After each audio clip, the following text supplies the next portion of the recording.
give God praise for letting me get here safely, and thank you all for coming out. I'm going to try to let you be in my mind for a little while and understand why I paint what I paint. So I hope I don't bore you, and here we go. Like I say, first of all, I was born in Southside Virginia, small rural town, and wherever you. And there were three things you did in Southside Virginia, where I came from. You either worked in the tobacco field, at Fort Pickett, or the sawmill. I was kind of, I guess, unlucky because my grandmother, she was a sharecropper, and in order to get the crops gotten in, she had to have her grandchildren to work for her. And of course, we worked, and most of the time we just worked at school clothes. And you never saw your money at all because my mama got it. Something like that. I can imagine the kids doing that these days, you know, working for nothing.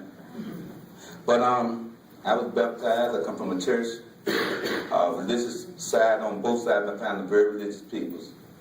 Baptism wasn't an option. You had to do it. I was baptized early, I think 8, 9 years old, along with my 3 brothers, two brothers, I'm sorry, and cousins. I graduated from Luther Foster High School in 1969. I went to school at A.J. Richardson High School, a small wooden frame, 7-building school, poorly heated, real strict teachers, and they taught me a lot of value of life, a lot of value. Now I'm going to try to get into some things. Like for one person I have to talk about is my grandmother, Annie Mae Wright. She was the biggest influence on me as far as my work ethic. She made me understood that you couldn't get nothing for nothing. She was a type woman you don't see nowadays. She was a puff with her. That means she cut logs. She did farming. One time she had a bar. She was a school teacher. And in the later years, she went back to church and played piano. She played in about 10 churches at one time. My mother, she influenced me a lot. She could see something in me. Because when I was coming up, about 1969, when I got out of school, a lot of us know this. You get $100 down and pay a car. So I wasn't really serious about my career as far as going to college and stuff, because I never thought it would get as bad as it is now. So for a while, I just jumped from job to job. I had an interview with the FBI to paint. I wouldn't take that. I had a chance to go to college, wouldn't take that. And in kind of a way, it was pretty good because now I'm doing what I'm doing. Because I think if I went to a college and painted, I would have flunked it. But I mean, a group I'd be a product of somebody else and not me. So thank God for that in a way. So, and the biggest thing my thing, and some people don't like it too well, especially other artists. I'm real. I tell it like it is. I don't insult people, but I don't like cutting the corners. What you see is what you get. I'm not a fake, and I try to be honest, always. I mean, I haven't been the perfect person in my life. I'm not going to lie about that, but thank God I am where I used to be. So, and the biggest thing that I can, and I got to say this, is Miss Julia Norrell. I was very lucky to meet that young lady. And those that know how she has got her little box. And you get in that box with Norrell, you're very lucky. She's a very nice lady, and she really taught me some things about art, a human being, and treating people right. She taught me, and no reflection to y'all now, because this is one of the best places I've been for is how you treat people. Y'all been real nice to me in the Morris. Ms. Norrell taught me how to know who to deal with in the art world. Because the funny thing about art is, and I tell a lot of young artists is, I learned it the hard way, it's not about painting something you're painting, it's knowing how to represent yourself without someone else represent yourself. And that's the part I really hate, because I manage and paint for myself. And sometimes the manager parts, you got to come over kind of little, Michelle, no, let Michelle. See now, because me and Michelle, we ain't been back and forth for a long time. We got this deal done. But sometimes it kind of come out, and some people get it the wrong way, but that's the way it is. But the biggest thing about it is, with me, as far as painting, is the support. And I really appreciate you all coming out. If a person don't buy nothing from me, I feel better when they just come and say, Mr. Clarke, you did a good job. I like your work, and really mean it. I mean, it's just a part of life with me. And if I get emotional now, just bear with me because it gets a little rough on that time.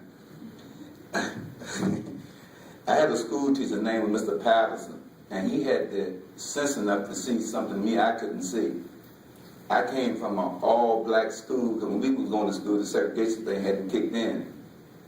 And he thought enough of me and two more students, because we didn't have the art department, to send us out to compete. We had about, I guess, 400 kids in our school, and he had enough guts and trust in us to put us out and compete with the bigger school with something like 2,000 kids, statewide. And out of it, I won an honorable mention and the second place. All of us played real good and represented our school real good. It really freaked me out that I was about, I guess, 8th grader, and we on stage and everybody cheering and calling your name. It kind of really got me a little upset there, but it was just part of it. And at that point in life, I knew, I already wanted to be an artist, but at that point in life, I knew I was going to be an artist. And it's people like you all that come out and support me like you're doing now, encourage me to do what I have to do. I don't know if they let you do it, but I do take questions. That's all right? Okay. So if you have a question when I'm talking, just hold your hand up and I'll take the question. But I got to tell you now, if you can't take it, don't ask it, because I'm going to tell everybody to do it now. And I got to say this, I'm a Dallas Cowboy fan for whatever's worth. And the last time I said that was in North Carolina, like a dummy I was. And we had just played Carolina Panthers, and a bunch of school kids about 6 years old. And I messed them and said, who like the Cowboys? And them kids booed me so much. I thought to leave off the stage, and I had to apologize. And I said, oh man, I didn't. But I'm really messed up. But my mother, she encouraged me more than anybody on the face of the earth. She worked at a nursing home. There was a lady there that painted. And my mother could see something, and she brought this woman painting from her for about maybe $50. At the time, we couldn't afford it. Just to let me know what I had to do to get where I had to go. God bless her soul, man. I mean, she really helped me a lot. And what got me into this art thing, years ago, maybe 1999 or so, maybe 95, I had a friend out of Washington, D.C. area. She came down with a National Geographic book magazine with a picture of black slaves sitting on the tree picking tobacco. Peeling a potato. So she wanted me to paint it and said, do a little something different with it. So I did it, and when she came back to get it, she wouldn't give me what I wanted for it. And by me working at the time, I said, well, I'll keep it. That's no problem. And maybe a week later, a friend of mine riding out she was a doctor, and introduced me to the lady, and the lady was so, she couldn't talk to me for looking at the painting. So she brought it, and after that, I said, oh, this is what I got to do, because she gave me right good for it. And I think the first thing it was that and the baptism. And speaking of my baptism, I do baptism, and most of them are named after a gospel song. And as far as my funerals, I do a lot of them because I name my funerals after friends or someone I love or thought a lot of when they passed. Something like a memorial. And the biggest thing I do is I added the snow to it so it wouldn't be so grooming. A lot of painting, I saw a remark a lady made out front, and it was kind of funny. Me and Sydney was laughing at it. She wrote, "This is terrible how Virginia is." But Virginia's nowhere like that now. I mean, this is stuff I drew when I was coming up in my mind. Virginia's very progressive now. It's really, it's a nice place. And by the way, New York is a nice setup here too now. I've been to Columbia a couple of times. This is my first visit to Augusta. We were real impressed coming through Augusta. Real impressed, especially the water walk out here. But the biggest thing I can think of on as far as my art, and just keep coming back to my grandmother, because she was real bossy. I was a favorite child. I mean, she did everything in the world for me. We did a lot of one-on-one talking. She always would tell me, said, William, whatever you do, do your best and put everything you got into it. And she would always tell me,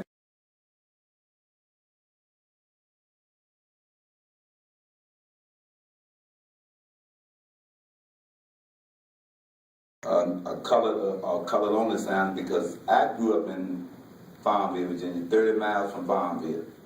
I witnessed things that I don't, since y'all been an older crowd, more mature, I can talk more on. Like I can remember my dad, there was a black dentist in Farmville, Virginia, Dr. Miller. He had a dentist spot. And I can remember Daddy going there getting his teeth pulled, and he would lock us in the car and tell us don't open the door for nobody, because we were so confused, we didn't know what was going on. And I can remember seeing black kids walking around in November, cold November, barefooted, eating out the trash can. On the way home, we would shoot questions. Dad, why are you doing that? Way? And him and my mother, they were real good at just blanking all this out from us. We didn't know what was going on. Only time I knew the way of the world when I became an 8th grader and more teachers started telling the situation. But and I did maybe 7 of those type paintings. I did one. I did a couple Klan pieces. By the way, Miss Judy Norell brought every one of them. I mean, she used to come to my house and sit there while I paint. And sometimes the one painting piece she got at the hall killing out front, she came about 5 Saturdays in a row. And I wouldn't work on the painting. I kept lying to her. I said, no, I'm working on it. She'd come to, when I knew she would come, I started working on the painting. And when I found the finish, she took the painting away then. It had a trunk clear, wet paint. Miss Norell. Miss Junior Norell. Miss Junior Norell. I can remember that the first piece of my work she brought in the gallery in Richmond. And the lady called me, the gallery owner called me. I just got home from work, said, you need to sit down. And I said, why? She said, because Miss Judy Norell had brought 3 of your pieces and said, you're on your way with you. And that woman have taken me places that I've never been before in my life. And I really appreciate it. Excuse me. She took me to Arkansas. I met mayors, senators, governors, and a little country boy like me. I never met those people. That's some of you all. And I really thank that woman for what she did for me. Took it. The young fellas here, my assistant, they've been teasing me. I said, man, I'm going to cry. They said, well, you better not. You got it. I said, it's going to happen. He said, now, y'all forgive me. Forgive me, please. But it just, I could sit here all day and tell how fortunate I am to be here. And I mean, I was born, dirt poor. I can remember going to my grandmother's house and eating on a wooden table, just visiting, and they didn't even have plates, they had to just serve you on the wooden table. And those, and I can remember looking at the bedroom window when we sleeping and seeing the stars through the cracks in the wall. I thank God, where I'm at. I really do. And I apologize, I didn't mean to get this emotional, but you got to walk in my shoes to know what's coming from me. And I hope I'm not getting out of line, but I'm sorry. My Uncle Dollar put the first pencil in my hand. He was driving a truck back and forth to D.C. And every time he come home, he'd have little pictures he had sketched, and he got me really into drawing and painting. Brought my first pad for me, drawing pad. Until the day he died, he stayed in touch with me as far as painting. My father also painted. My mother did a little painting. My brothers painted. But I'm the type of person that anything I do, I take it to the extreme. And with this art thing, this is like I tell the guys that work for me, this is the first thing I have. My art is my life. I don't have no love, nothing. My love is art. That's what I do. That's the number one thing next to God in my life is my art. Before I eat, I buy art supplies.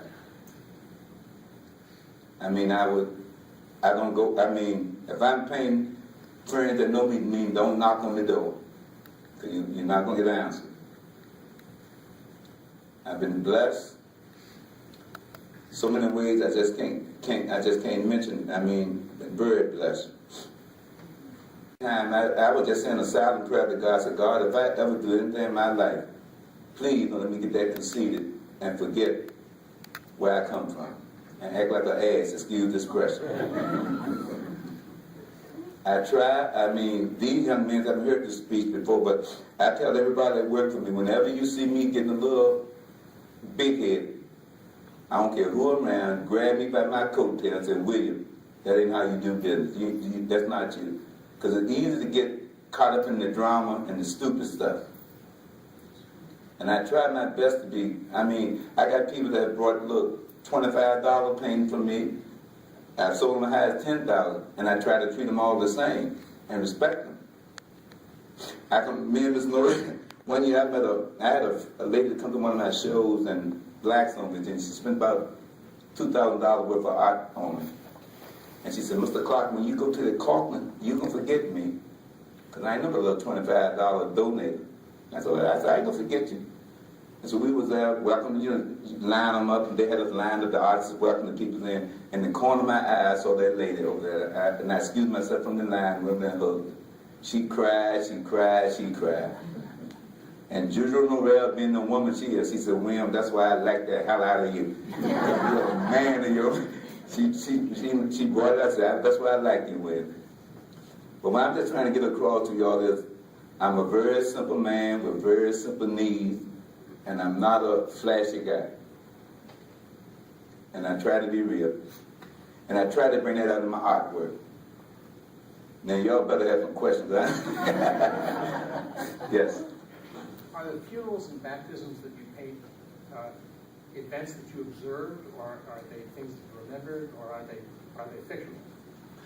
Well, a lot of the baptisms are people told me about, but the funeral scenes, most of them is something like I think it's some of them is the funeral scene. Like I said before, our friends or relatives, or like I did one funeral scene for the kids that got shot in Newton, and one for in Texas where Fort I can't think that Fort something in Texas where that guy shot all those people. Yeah. Yes. But so yes. You don't paint on site. You're in your studio and painting whatever's in your mind. Is that correct? Yes, that's right, sir. But my thing is, like since I've been here, I was looking on. When I think of something to paint, I got pet notes and notes of stuff to draw. Because it's hard when you paint, for me at least, not to paint. How I gonna say this? Not to paint that'll sell, but paint what I want. Because I could sit back, no offense to the few blacks in here, I could sit back and draw a snake or two black man eating watermelon and he'll sell forever. but I don't do that though. You gotta have a little pride. I mean, there's a lot of things you just could paint, could sell, but you just can't. I know when I'm dead and going, my legacy, I don't want to be known as the sellout black guy. Because I get a lot of that sometimes. I mean, and it's from my own people say, well, you with all the white folks, and I'm not like that. With another story, we went to, I had to show at the Kitson Museum, maybe me and Edward Bagley, maybe 3-4 years ago, and was eating down.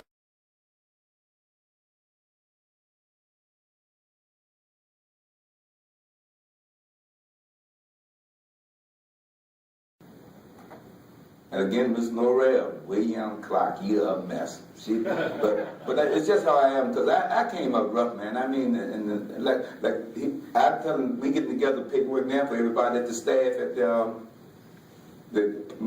hotel we staying at.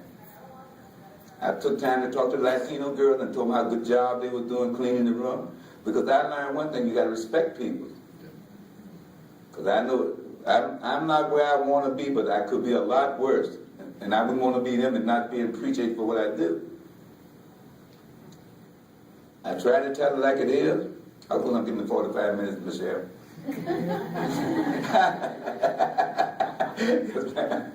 When you were small and you were encouraged to do art, what were you given, a pencil or crayon, or what medium did you kind of start in, and what was the atmosphere that you were expected to do your artwork?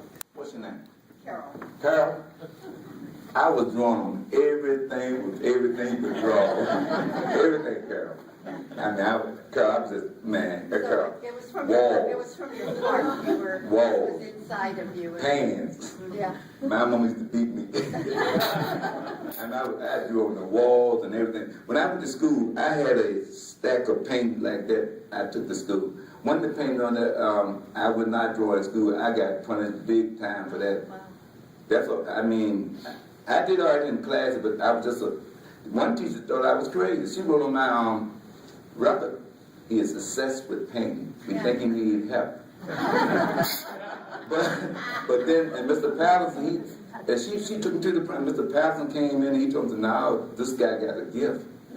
At my senior year, I passed all my classes, and I had 3 classes I would teach industrial art. I mean, taught 3 classes and graded them and everything. And then it was all black school, but they prepared me real good. And the other 3 classes were business classes. At the time, I just said, what the hell are these people doing? And now that business savvy that they taught me, it comes out of my art business. And at the time, I thought they were the meanest people in the world, but now it's something that really, really, come out of my skills. I've been blessed, and you're going to hear that a lot because I'm a religious person. I'm not ashamed to say God is my maker, and all praises to him. And I learned the hard way on that too. If I turn my back on him here, he's going to turn my back on me later when it counts. Because I ain't burning in hell. I ain't going to preach my back. I ain't burning in hell for no stuff like that. But, the biggest thing about this art thing to me is it's just, I mean, it's not the world to me, but it's the best thing ever happened to me. Is my art career and meeting Miss Judy Norrell. Yeah, we have had her speak here before, and she's. Oh, last time she saw me and Miss Norrell saw me speak was in Arkansas, and I was afraid of riding airplane, and I was so shook up when I got there she to take over. I was real shook up. That was maybe 6 hours after the flight. I was real shook up from getting off that plane. It's not the plane, it's height. I'm just afraid of height. Me and him were riding the other day looking for food and going across. I said, "That's a bridge, man." And we're going to pull over, let him drive. I can't, I'm a little bad on the height thing. Real bad. Somebody had a question? Yes, sir. Have you always painted on pretty flat surfaces, or have you put things together, maybe nails? Good question. See, I do all pastel. I'm working Michelle. Yeah. I'm gonna work you. But I do a pastel. See my finger with my finger. But what's your name? Charlie. Charlie. I know I was named Charlie, but I paint on everything. I paint on glass, tobacco bags. Miss Norrell, and then you'll hear her name a lot. She said, one thing about you damn artists, y'all can paint on anything you want. Yeah, man, but I painted on window. I did a window series, window painting series. Yeah. An oil on canvas. I got 2 outside on canvas. I use oil once. I don't like oil. It stinks. That don't like oil because it stinks, and then the drying time is so hard. And see, when I paint, I be painting sometimes 20 paintings at one time. It might take me 3 months, but my working area is so tight. So what I do, I got like a little, and I don't let nobody else touch my artwork. I do all the painting now, but it's I got like a sentence line there. If I do a color, that's where I don't throw paint away. I'm a little tight. And I painted on something and just painted and set that to the side. I got one of those little racks you slide them in like that and just go that way. Yes, sir. Do you ever do portraits or landscape? Good without question, sir. figures? That's what started me. That's what I started doing portraits. The painting my mother brought was a portrait painting, but I did. That's what I do. I started out doing portraits, yeah, and landscape. But when that lady brought that painting from me for about $400, them ducks flew away, man. Flew south, flew north, and ain't never come back no more. I mean, now, when that woman paid me, I don't do a duck sense. Not sense. And that's the truth of it. They haven't do a duck sense. But the biggest thing, though, yep, well, there's no more question. You can see I'm running out of stuff in there. No more question? No, when you're painting that you don't have children in the room to look at when you're painting? Soft one out of your head. You know what I do? Or a drawing you made. I don't, when I paint, and it's crazy to say this, but, and that's why a lot of places I go to a lot of workshops for kids. I don't do it but once. Because the teacher don't ask me back because I go against all the flow of the regular artists. Whatever I draw on that sketch pad the first time, I don't do no sketching, that's the ball game. Whatever I sketch, I don't do no erase. I erase, but there's no notes or take this and trace this here, no. Whatever I draw the first time, that's what we working with here, you know. Yeah, but like I was saying, I go to the workshop and the kids and the teachers ask me, said, and the kids ask me a lot of questions. I tell them straight up, I said, look, I know your teacher's a teacher, but listen to your teacher. But do not be afraid. And if you got kids or grandchildren that paint, tell them to not be afraid when they get home to try their own thing. Because if you don't, you'll be whatever your teacher was painting. But I tell all the kids, that's why I don't ask me back, I guess, but don't be afraid when you get home to build and try your own little thing. And that's the truth on that. Because I learned most of my painting from draw me books and experiment. The first thing I drew, I think, was and I always know about this because they looking through the crowd about that age grade, was Gunsmoke. But it was a guy that draw the gun, and I drew a picture of two men, one standing at the backside and one down there shooting. And my mother saw it and how I had the streets parallel and this and off like us going, and she said, oh, and she started buying me drawing material. And I'll tell you, one time I thought I was crazy myself. Every time I was out there playing with my brothers, and I'm out there drawing in the sand. Drawing in the mud, all that old crazy stuff, man. After one time myself, I said, something ain't right here. I got one son, and he really gave me the devil. He said, other than you being a damn Cowboy fan, you draw too much. Because I paint, and in the wintertime, especially this time of year here, when it's warm, when I'm at shows and stuff, I don't. But in the wintertime, I don't even shower sometimes, I'm painting so hard. What kind of paint are you using? What's your name, man? My name's And you know I'm gonna make the nice looking women their names now. What's My name's Pearl. Glad to meet you, Pearl. When I shake your hand, because my mama's name is Pearl, Annie Pearl. Well, that's great. Now, what's your question?